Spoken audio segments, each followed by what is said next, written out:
Este mensaje, ¿qué pide Dios de mí?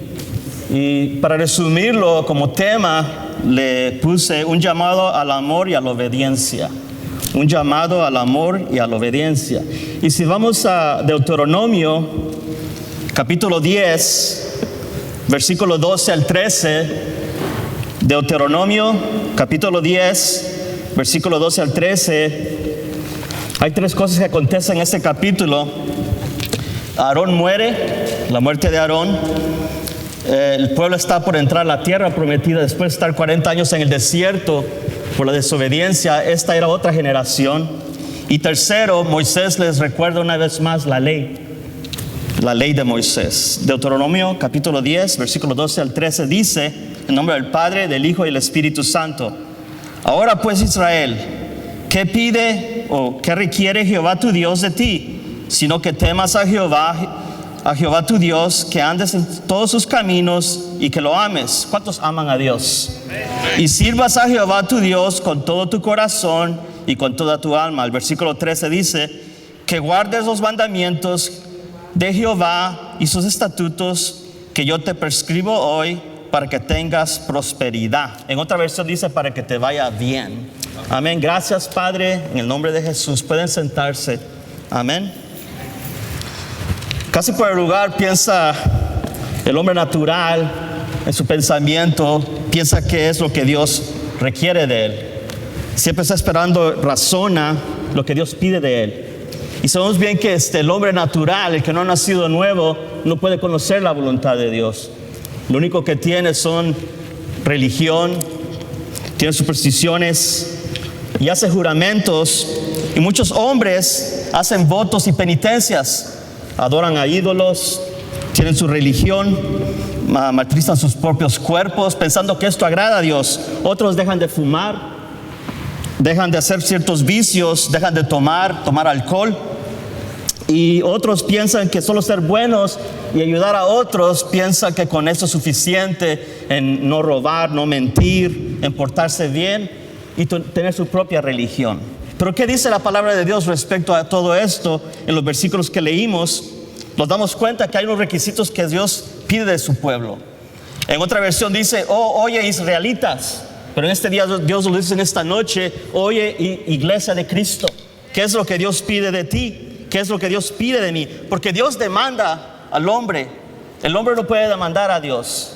Hay un evangelio que se predica que a la fuerza tenemos que arrebatar las cosas, que tenemos que doblar la mano de Dios. No, a Dios se le viene con respeto. El libro de Miqueas dice, ¿con qué me presentaré ante Jehová? ¿Qué le podemos dar a Dios? Más que nuestro corazón, nuestros pecados. Y lo que Dios requiere del hombre es que ande humildemente ante Él, que le obedezca su palabra, que haga justicia y que ame misericordia. Dios exige, Dios pide al hombre, le requiere muchas cosas, pero vamos a ver aquí 5 cosas en este capítulo que leímos, del versículo 12 al 13, lo que pide Dios de nosotros para que nos vaya bien. Y encontramos ahí primero, temor de Dios. Repita conmigo, temor de Dios. Caminar en todos sus caminos. Tercero, amarlo, servirlo con toda tu vida. Y lo cuarto es guardar su palabra. Son requisitos de Dios. Así como nosotros traemos peticiones a Dios, venimos con nuestras oraciones ante el Señor, también Dios tiene peticiones que espera que su pueblo cumpla, porque Dios anda buscando obediencia y fidelidad dentro del pueblo, que muchas veces es difícil obedecer al Señor, pero no es imposible, es posible, porque Dios nos ha dado las armas de su palabra, nos ha dado su santidad, nos ha dado su misericordia y su gracia. Por eso Pablo decía, bástate en tu gracia. Aunque estoy débil, me basto en mi gracia. Amén. ¿Cuántos se bastan en la gracia de Dios? ¿Cuántos se refugian en la palabra de Dios? Ahora vamos a ver lo primero. Lo primero es que Dios pide de nosotros, es el temor a Dios. Que haya temor en nosotros. Y en hebreo, temor en nuestro lenguaje se dice yare. A ver, un poquito de hebreo, aprenda. Yare. Pero en el acento hebreo se dice yaore. Mire, hasta hebreo estamos aprendiendo aquí. Ahora, ¿qué significa temor? ¿Qué es ese temor? ¿Es miedo, espanto?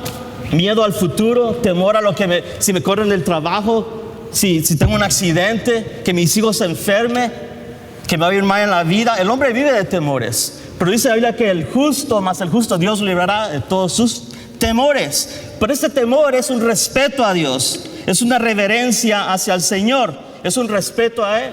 Por eso Dios reprende a Israel y le dice a Israel: el hijo honra a su padre, el siervo honra a su señor. Pero yo siendo padre, ¿dónde está mi honra?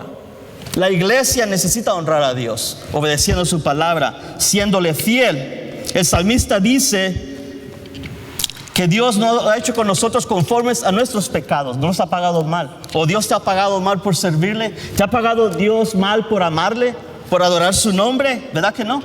Él nos ha pagado conforme a nuestros pecados, sino nos ha coronado de gracia, nos ha coronado de su bendición. Proverbios 8:13 dice respecto al temor: el temor de Jehová es aborrecer el mal, la maldad.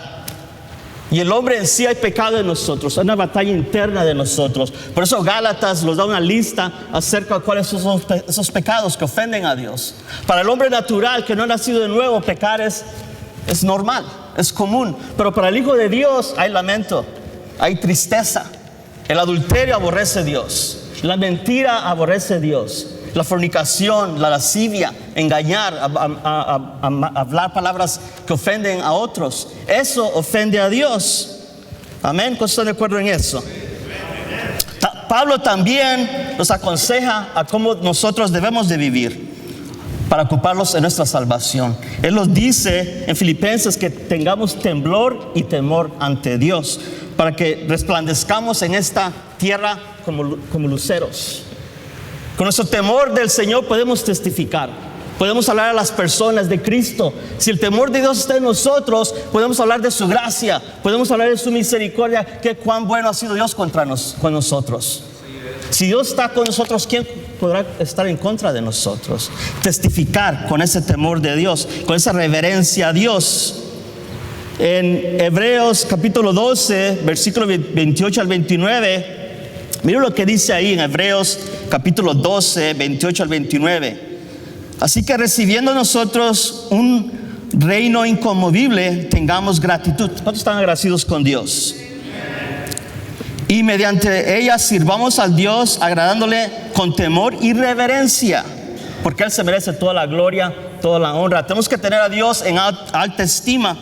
Dios mismo nos enseña por su palabra a cómo obedecerle, cuáles son sus estatutos. Él nos enseña a cómo agradarle.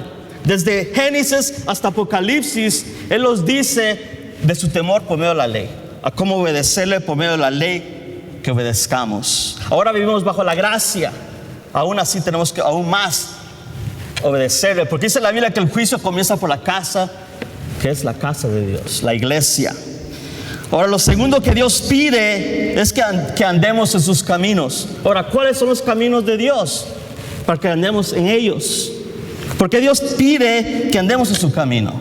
Jesús fue bien claro cuando dijo que había dos puertas y dos caminos. Dos puertas y dos caminos. La puerta estrecha y el camino angosto. La puerta ancha y el camino espacioso. Jesús dijo: entrad por la puerta estrecha, porque ancha es la puerta y espacioso el camino que lleva a la perdición, y muchos son los que entran por ella. Porque estrecha es la puerta y angosto el camino que lleva a la vida, esto es la vida eterna, y pocos son los que la hallan. Muchos son llamados y pocos los escogidos. Qué privilegio más grande que Dios te haya llamado. Qué privilegio más grande que Dios me haya llamado a mí. No lo merecía. Si Dios me amó como estaba antes, mi estado espiritual, aún más como hijo, ¿cómo no los va a amar? Siendo hijos adoptivos bajo la sangre de Cristo.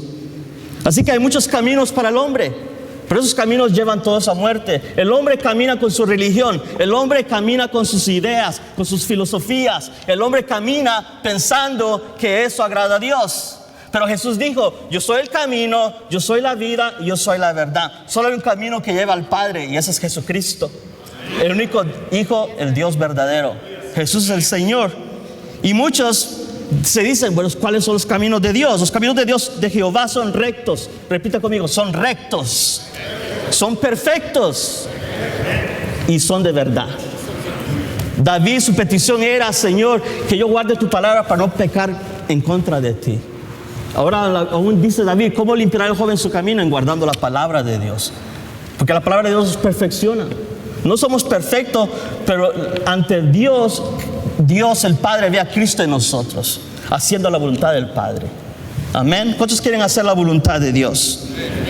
Para eso tenemos que vivir en obediencia. Tenemos que andar en obediencia a la palabra de Dios. También Dios pide que cuidemos de nuestras vidas, que cuidemos de nuestra casa.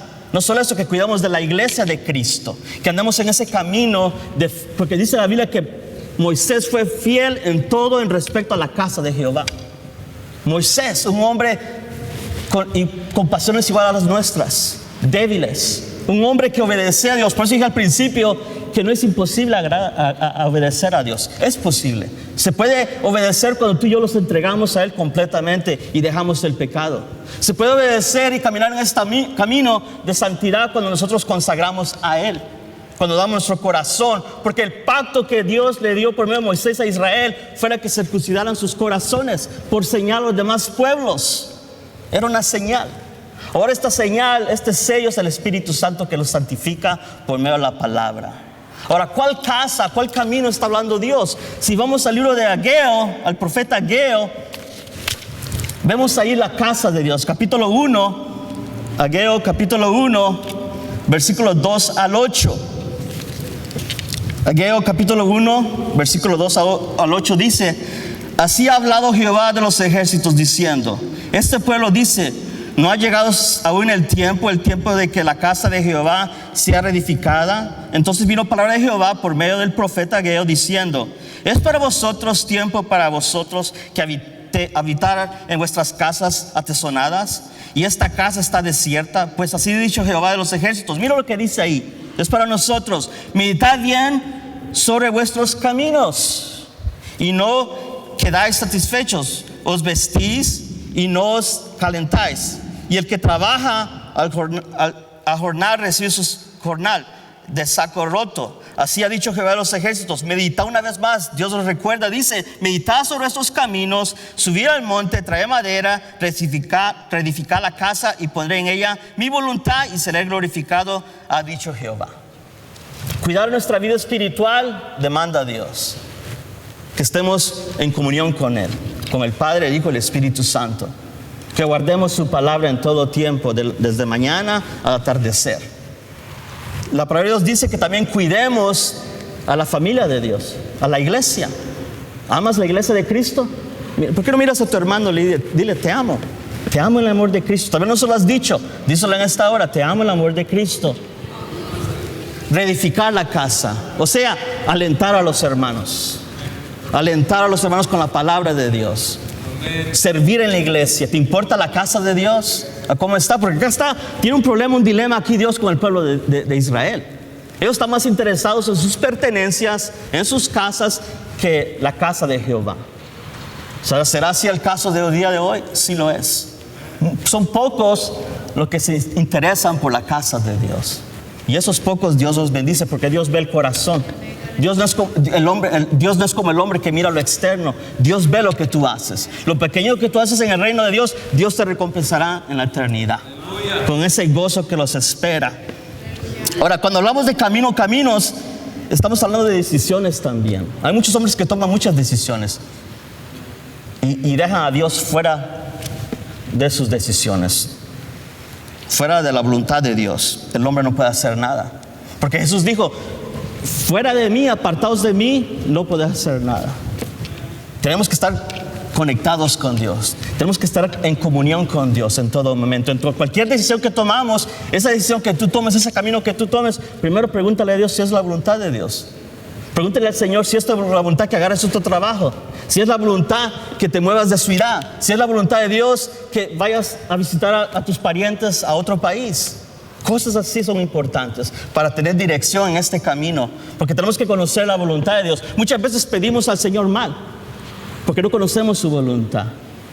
Primero tenemos que conocer la voluntad de Dios que está escrita y lo que te ha dicho personalmente, lo que te ha prometido, y orar por estas peticiones. Orar cuál es la voluntad de Dios, porque a su tiempo se cumplirá. Dice la palabra que no nos cansemos de hacer el bien, porque a su tiempo segaremos y no los cansamos. ¿Cuántos no se cansan de hacer el bien al Señor?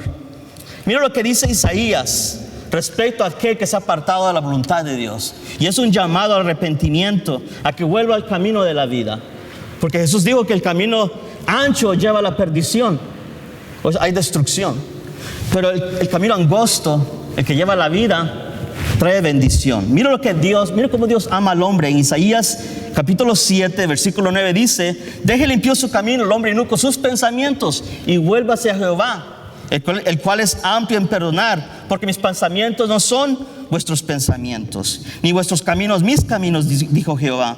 Como son más altos los cielos que la tierra, así son mis caminos más altos que vuestros caminos, y mis pensamientos más que vuestros pensamientos. La voluntad de Dios, ¿quién la puede conocer? Tenemos que conocer la palabra de Dios y tenemos que conocer la voluntad de Dios. Tenemos que meternos en la palabra, indagar cuál es la perfecta voluntad de Dios, porque Dios tiene un propósito para todo y todo a su tiempo. Porque dice el salmista: en tus tiempos están mis manos, mi tiempo está en tus manos, Señor. ¿Cuánto levanta tu mano? Levanta tu mano y dile: Señor, mis tiempos están en tus manos. Y es verdad. Aún el proverbista, el Salomón, dice: hay camino que al hombre le parece derecho, pero su fin es camino de muerte. El temor a Jehová te libra de la muerte, porque el temor de Jehová es vida y vida en abundancia. Jesús dijo: yo vine a darles vida y vida en abundancia. Es en este camino que aprendemos la abundancia de Dios. Es en este camino en el Señor que recibimos las bendiciones de Dios. En este caminar, aunque a veces tenemos que negar muchas cosas, aunque a veces tenemos que rehusar muchas cosas, privarlos de tantas cosas que el mundo ofrece, si los sacrificamos, si le hicimos no al pecado, si los rehusamos a seguir haciendo lo malo, Dios te va a recompensar, Dios te va a bendecir, porque en la Biblia registra hombres que lo hicieron. José se guardó en santidad, Daniel oraba y conocía al Señor y su petición fue contestada. Moisés fue bendecido y hablaba cara a cara con Dios. Ahora nosotros, ¿quiénes somos para no obedecer a Dios? Porque el camino afuera trae muerte. Lo que el mundo te ofrece es pasajero. Por eso la Biblia dice que pongamos nuestra mirada en las cosas de arriba y no las terrenales, porque las pasiones de este mundo van disipando, van pasando. Porque Jesús dijo: cielo y tierra pasará, mas mi palabra no pasará. Las promesas de Dios se cumplen a su tiempo. Hay promesas que están ahí, pero tenemos que estar en el camino del Señor. Tenemos que meditar en su palabra, tenemos que meditar en nuestro caminar, tenemos que meditar cuál es la voluntad de Dios. Su voluntad es perfecta. Jeremías 9:16 dice: paraos en los caminos y mirad y preguntad por las sendas antiguas. Esa senda antigua es Cristo. Lo que hiciste al principio, sigue haciendo. Si te arrepentiste, sigue arrepintiéndote. Si adoraste una vez, sigue adorando. No te canses de adorar al Señor y obedecerle. Mira lo que dice: cuál sea el buen camino, y andad por él, y hallaréis descanso para vuestras almas. Es como un eco de lo que Jesús dijo cuando Él invita al hombre al arrepentimiento, a que traiga sus cargas. Tenemos que pararlos en la palabra, tenemos que pararlos en la roca que es Cristo, para saber cuál es la voluntad de Dios en este camino. Jesús hace un llamado en Mateo 11, 28, 29. Dice: venid a mí todos los que están trabajados y cargados, y yo los haré descansar. ¿Cuántos quieren descanso? No sueño, no sueño. Descanso para el alma. Que miro que se están durmiendo unos por ahí. No, descanso para el alma. En Cristo hay descanso. En Jesús hay plenitud de gozo. El gozo del Señor es nuestra fortaleza. El Jesús dice: traigan nuestras cargas, traigan nuestros pecados, traigan sus pecados, sus cargas. El mundo te va a cargar de tantas cosas, tantas ilusiones, tantas mentiras, pero Cristo te da descanso. Cristo da descanso al hombre. Cristo liberta al hombre del pecado. Cristo liberta al hombre de la esclavitud, de esa carga. Así como Israel, que fue libre, pero volvieron a tomar esa carga por 40 años. Y Jesús promete darte descanso, y yo os haré descansar. Mira lo que dice el 29: llevad mi yugo sobre vosotros y aprended de mí, que soy manso y humilde de corazón, y haréis descanso para vuestras almas. Oh, en Cristo hay reposo. Cuando te sientes débil, en Cristo estás fuerte. Esas lágrimas, el Señor las enjurará. Esa carga, dásela al Señor. El problema es que hay muchos cristianos que toman esa carga. Y cuando Jesús te perdona, es que te perdonó. Dice la Biblia que Él toma nuestros pecados y los lanza a lo más profundo del mar, y nunca más se acordará de ellos. Y incluso más, pone un rótulo que dice: aquí no se pesca. Los tira a lo más profundo del mar. Jesús es bueno. Repita conmigo, Jesús es bueno. Ahora lo tercero, lo que Dios pide de nosotros es que le amemos. Y hay un mandato para eso. En Deuteronomio 6, el Señor le dice a Israel: amarás al Señor tu Dios con todo tu corazón, con toda tu alma, con toda tu mente. Ese es el primer y grande mandamiento. También Jesús lo vuelve a repetir a otra audiencia. Jesús repite las mismas palabras diciendo: amarás al Señor tu Dios con todo tu corazón, con toda tu alma, con toda tu mente, con todas tus fuerzas. Es el primer y grande mandamiento. Podemos hacer muchas cosas en el Señor. Podemos aparentar. Pues si el amor de Cristo no ha nacido en nuestros corazones y no podemos decir Abba Padre, estamos solamente siendo religiosos. El que ha nacido de nuevo ha recibido el sello de su amor. El que ha nacido de nuevo ha recibido el amor de Dios para que lo ame. No es que nosotros lo hubiéramos amado el primero, sino que Él los amó primero a nosotros. Muchos dicen: cuando yo andaba perdido, encontré a Dios. No, es Dios que te encontró perdido, porque Dios nunca se pierde. Es inconmovible. Él no tiene sombra de variación. Él es luz. Amén. Así que amar es un mandamiento. Amar a Dios ante todas las cosas. ¿Cuáles son nuestras prioridades? Es un gran mandamiento. O muchos piensan que Dios puede ser muy exigente y egoísta para que lo amemos. Bueno, Dios lo exige. Dios exige que el hombre ame su presencia, que le rinda adoración. Porque dice la Biblia que Dios anda buscando adoradores en espíritu y en verdad. ¿Y qué es adoradores en espíritu y en verdad? Que tu adoración sea de gratitud. Que mi adoración sea grata ante Dios. Que mi adoración llegue hasta el trono de Dios como olor fragante. Porque antes en el Viejo Testamento vemos los carneros, vemos los sacrificios, el humo que subía ante Dios como olor fragante. Pero ahora nuestra adoración son ofrendas espirituales ante Dios. Cuando la adoras en espíritu y de verdad, le estás manifestando a Dios que le amas. ¿Amas a Dios? Tenemos que examinarlos. ¿Amas a Dios? Lo que más amamos es lo que más sacrificamos. Adoramos a nuestros hijos, adoramos aún la casa donde vivimos. El hombre adora hasta la casa, hasta el carro, hasta el perro.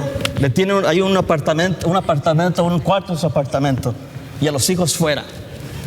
Qué triste la condición del hombre, porque no ama a Dios.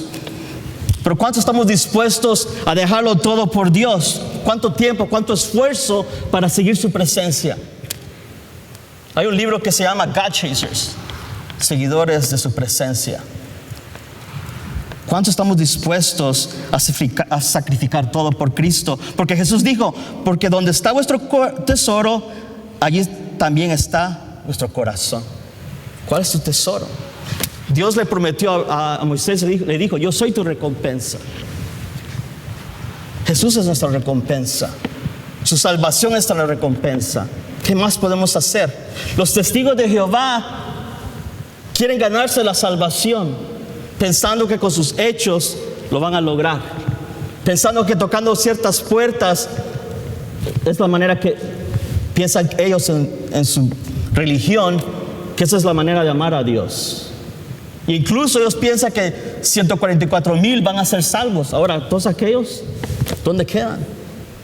Mira, Dios le dio promesa a Abraham y le dijo: tu descendencia será como las estrellas del cielo. ¿Cuántos hijos de Dios hay que no aman a Dios, que se han olvidado de Dios, que han dejado a Dios a un lado y tienen otras prioridades? Los deportes, el mundo, los placeres del mundo. Se han olvidado de darle alabanza a Dios. Se han olvidado del Dios Altísimo, el que los salvó, al que los redimió del pecado. Se han olvidado de ser buenos con Dios. Dios está llamando hoy a que lo ames, a que sacrifiques todo y que pongas a Dios en primer lugar. Porque Dios merece estar en primer lugar. Él es el objeto de nuestra adoración. Él es el principio y el fin. Él es el alfa y el omega. Él merece toda adoración. ¿Qué pide Dios de nosotros? Que le amemos. Dios demanda que le ames. En la primera carta de Juan nos enseña mucho del amor de Dios. Si vamos a primera de Juan 2, capítulo 2, versículo 4 al 6, mira lo que dice aquí en Juan. El que dice, yo le conozco y guardo sus mandamientos, el tal es mentiroso y la verdad no está en él. Pero el que guarda su palabra, en este verdaderamente el amor de Dios se ha perfeccionado. Por eso sabemos que estamos en él. El que dice que permanece en él debe andar como él anduvo. ¿Qué ejemplos no los dejó el Señor? Él los mostró. Siendo rey se humilló, dejó su trono y vino a servir. Pero muchos buscan que les sirvan. Vienen a la iglesia a buscar reconocimiento. Vienen a la iglesia a que les sirvan, a que les tomen en cuenta. Y a veces están enojados pensando que nadie los ama. La iglesia de Cristo ama las almas. La iglesia de Cristo ama con el amor eterno. No un amor natural. No un amor de novio y de esposo y de esposa. No un amor de humano. Este amor es agape. Este amor es eterno. Este amor es santo. El amor de Dios. Y así nosotros, cuando recibimos su amor, debemos amar a los demás y guardar su palabra, porque el amor de Dios ha perfeccionado nuestros corazones.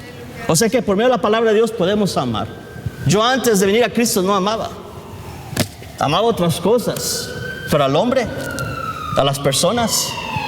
Cuando vine a Cristo empecé a amar. Lo primero que Dios puso en mi corazón es amor por las almas. Puso un espíritu de amor por las almas, de predicar su evangelio en las calles, de predicar su palabra al que no está convertido, predicar su palabra al perdido, quien sea. Por eso Jesús dijo, en esto conocerán que son mis discípulos, si tenéis amor unos con los otros. ¿Cómo va a conocer el mundo que amamos a Dios? Por medio de la iglesia. Pero si la iglesia está en cuatro paredes, si la iglesia no sale afuera, ¿cómo puede reflejar el amor de Dios a un mundo perdido en tinieblas? Es la iglesia. Y muchos decimos, bueno, de tal manera Dios amó al mundo que dio su único hijo para que todo aquel que en él crea no se pierda, mas tenga vida eterna. Pero nunca decimos, de tal manera Dios me envía a amar a los demás para que no se pierdan y conozcan a su hijo y tengan vida eterna. Dios está llamando al hombre a que ame su palabra, a que lo ame a él en adoración, a que lo obedezca. Cuando tú obedeces a Dios, cuando yo obedezco a Dios, le estoy mostrando que le amo. Cuando tú obedeces a tus padres, le estás mostrando a tus padres que los amas. Es por medio de la obediencia. Dice aún el libro de Juan que no amemos de palabra, sino de hechos. Porque muchos vienen amando, pero con beneficios. No amemos a Dios por los beneficios. No busque las manos de Dios, busca su rostro. Cuando vienes a la iglesia, lo primero que tenemos que hacer es postrarlos ante Él, levantar nuestras manos a un Dios vivo. Porque no estamos ministrando a un Dios muerto, estamos ministrando a un Dios vivo y Él vive para siempre. Cuando tú vienes a la iglesia, lo primero que tenemos que hacer es amarlo a Él, darle reverencia al Señor de señores y Rey de reyes. Dale palabra de júbilo, de cántico nuevo. Dale adoración, abrir nuestro corazón, aunque te cueste. Porque amar a Dios se requiere sacrificio. Cuando tú amas a alguien, te sacrificas por esa persona. Haces cualquier por esa persona. Pero Dios, como hijos de Dios, debemos amar a Dios. Porque Jesús fue ejemplo. Aún Pedro, en un discurso en la casa de Cornelio, él dice estas palabras: Jesús anduvo haciendo bienes y sanando a todos los oprimidos por el diablo, porque Dios estaba con él.